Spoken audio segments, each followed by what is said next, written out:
There can be times when the enemy tries to thwart your ongoing ministry by whispering to you that you're not effective.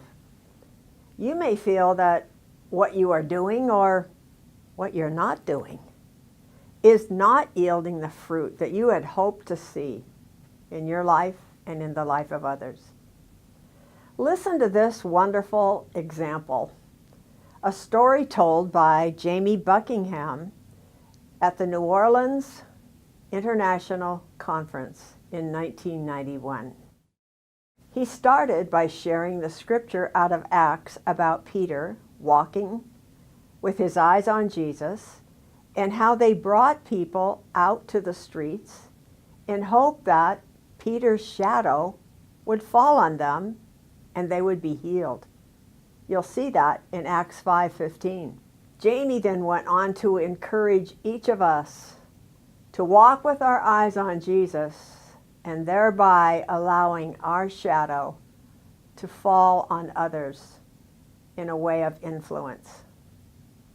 Jamie began to tell how he was in Israel doing research for a book. He was planning to be at the summit of Mount Sinai by daybreak for a prayer meeting. He had spent the night at the foot of the mountain.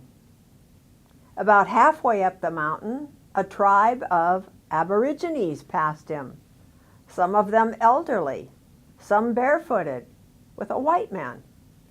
When Jamie arrived at the summit, a little past daybreak, the Aborigines and the men were already involved in a prayer meeting. At the conclusion of their meeting, Jamie went over to talk with the white man and ask who these men were. The man told Jamie they were Aborigines from Papua New Guinea. He said that he used to be a biker in Australia. He had read a book written by an American that so influenced his life that he gave his heart to the Lord. The Lord sent him then to New Guinea. These men were the elders of the tribes that had received Jesus. They had pooled their money so that they could come to Israel to see if the things that they had read about were real, like Mount Sinai and the Sea of Galilee. The man then turned to Jamie and asked what he did. And Jamie said he was an author, and he was in Israel doing research for a book. The white man said he knew it would be a great coincidence, but would he happen to know Jamie Buckingham? As he was the man that had written the book that had so changed the men's lives. Can you imagine halfway around the world with the thought that you had come to Israel to hike Mount Sinai, yet God's miraculous purpose was working so far beyond just reaching the summit of the mountain. He was about to introduce this biker from Australia, this new believer in Jesus, to the very author who had been used to change the Australian man's life. Oh, the miraculous workings of Jesus. Aren't you amazed? Jamie humbly went on to share with the Australian, as they stood halfway up the mountain, that he indeed was Jamie Buckingham, the very man who had written the book that utterly changed the new believer's life. Think of it.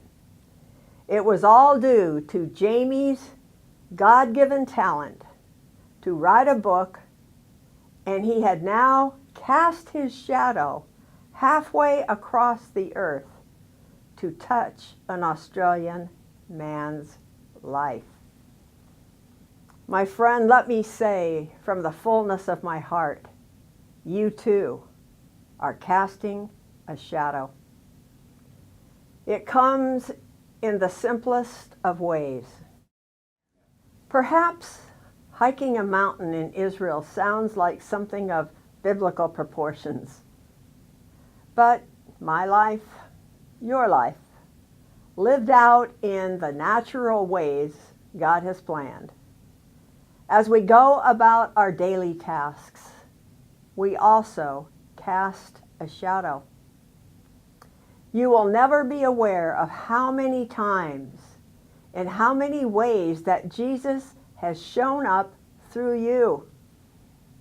It is the power of his life in you coming forth at all times to cast his shadow through you. Live in a way that you are unconscious of yourself. Let Jesus just flow through you every day in every way. Psalms 91 says, "He who dwells in the shelter of the Most High will abide in the shadow of the Almighty." Think of it. We live under his shadow, and then we cast his shadow in the earth as we live out our lives on earth. I'm sending my love today. I'm a fellow shadow caster. God bless you.